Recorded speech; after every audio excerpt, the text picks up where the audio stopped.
नमस्कार, जय हिंद दोस्तों। स्वागत है आपका देश दुनिया से जुड़ी 25 फटाफट बड़ी खबरों में। लेकिन इससे पहले अगर आप इस चैनल पर नए हैं तो चैनल को लाइक, सब्सक्राइब, शेयर कीजिए। साथ ही बेल आइकन को प्रेस कीजिए जिससे देश दुनिया से जुड़ी हर खबर सबसे पहले आप तक पहुंच सके। आरओ की नई परीक्षा तिथि समेत पीसीएस प्री की डेट घोषित। बता दें, उत्तर प्रदेश लोक सेवा आयोग ने 2 माह के लंबे इंतजार के बाद परीक्षाओं का संशोधित कैलेंडर मंगलवार को जारी कर दिया। जून से दिसंबर तक कुल 14 परीक्षाएं प्रस्तावित की गई हैं। इसमें पेपर लीक प्रकरण के बाद निरस्त हुई समीक्षा अधिकारी, सहायक समीक्षा अधिकारी की प्रारंभिक परीक्षा 22 दिसंबर को प्रस्तावित की गई है। चलिए जानते हैं अगली महत्वपूर्ण खबर को। राजनाथ सिंह जीते लेकिन घट गया जीत का अंतर। 3.5 लाख का मार्जिन इस बार आया लाख के नीचे। बता दें, लखनऊ की सीट पर भाजपा के राजनाथ सिंह ने जीत तो जरूर दर्ज की, लेकिन उनकी जीत का अंतर कम रहा। यह अंतर अंततः 1 लाख के नीचे रह गया।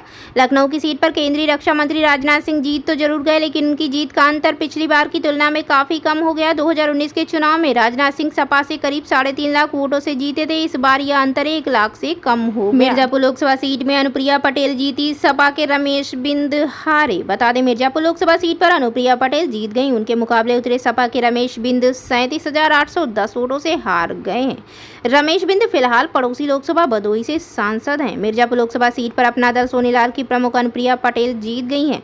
उनके मुकाबले उतरे सपा के रमेश बिंद हार गए हैं। अनुप्रिया ने 37,810 वोटों के अंतर से रमेश बिंद को हराया। अनुप्रिया पटेल को 4,71,631 वोट मिले। चलिए बढ़ते हैं अगली महत्वपूर्ण खबर की ओर। ड्रोन से मिलेगा हाई स्पीड इंटरनेट, टावर और तार का झंझट खत्म। बता दें, डिपार्टमेंट ऑफ टेलीकम्युनिकेशन यानी डॉट एक नया प्लान लॉन्च तैयार कर रही है, जिसमें ड्रोन के जरिए high speed 5G internet offer किया जाएगा। रिपोर्ट की माने तो सरकार ड्रोन और बैलून के जरिए इंटरनेट सर्विस ऑफर करेगी। यह सर्विस उस वक्त ऑफर की जाएगी जब कोई इमरजेंसी होगी। उदाहरण के तौर पर मान लीजिए देश के किसी हिस्से में प्राकृतिक आपदा होती है तो वहां ऑप्टिकल फाइबर टूटने और टावर गिरने की वजह से इंटरनेट सर्विस बाधित हो जाती है। ऐसे वक्त में ड्रोन और बैलून के जरिए 5G इंटरनेट कनेक्टिविटी दी जाएगी। बढ़ते हैं अगली महत्वपूर्ण खबर की। राहुल गांधी की रिकॉर्ड जीत, 3,90,000 वोटों से भाजपा प्रत्याशी को हराया।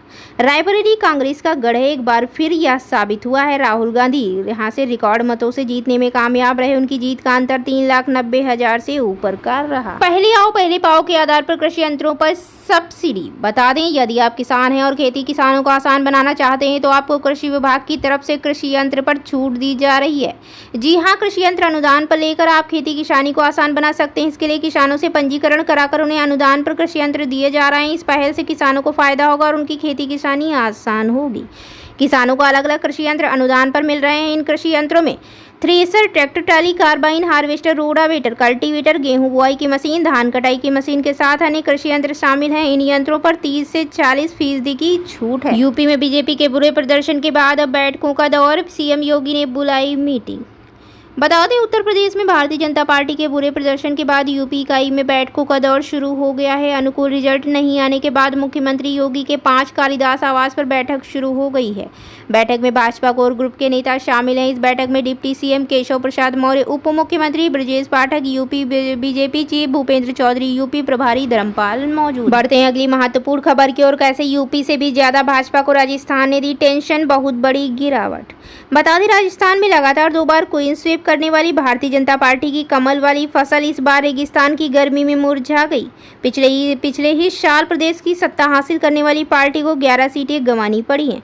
भले ही सीटों की संख्या के लिहाज से उत्तर प्रदेश में भगवा दल को हुए नुकसान की चर्चा सबसे अधिक हो रही हो, लेकिन चिंता तो राजस्थान ने भी बढ़ा दी है, जहां पार्टी को वोट शेयर में सबसे बड़ी गिरावट का सामना करना पड़ा। चलिए बढ़ते हैं मौसम से जुड़ी अगली खबर की ओर। दिल्ली एनसीआर में बदला मौसम का मूड, तेज हवाओं के साथ भारी बारिश की आशंका। आईएमडी ने जारी किया अलर्ट। बता दें, राजधानी दिल्ली और उससे सटे एनसीआर इलाकों में बुधवार को अचानक से मौसम का मिजाज बदल गया। शाम के वक्त यहां पर धूल भरी आंधी के साथ बिजली कड़की। मौसम बदलने की वजह से अब तेज बारिश होने की संभावना बढ़ गई है।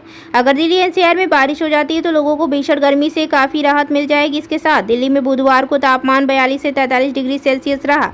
वहीं नोएडा में तापमान 44 डिग्री सेल्सियस तक बना रहा। बता दें, मौसम विभाग के मुताबिक बुधवार शाम से ही मौसम ने अपना मिजाज बदल लिया है। तेज हवाओं के साथ धूल भरी आंधी और बूंदाबांदी का सिलसिला शुरू हो गया है।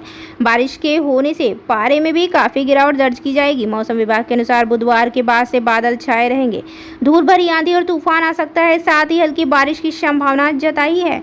दिल्ली के नरेला, अलीपुर और एनसीआर में लोनी देहात, Hindon, F station, Dadri, greater Noida के अलग अलग स्थानों और आसपास के इलाकों में हल्की से मध्यम बारिश होने की संभावना। इस दौरान तेज हवाएं भी चलने की उम्मीद जताई गई है।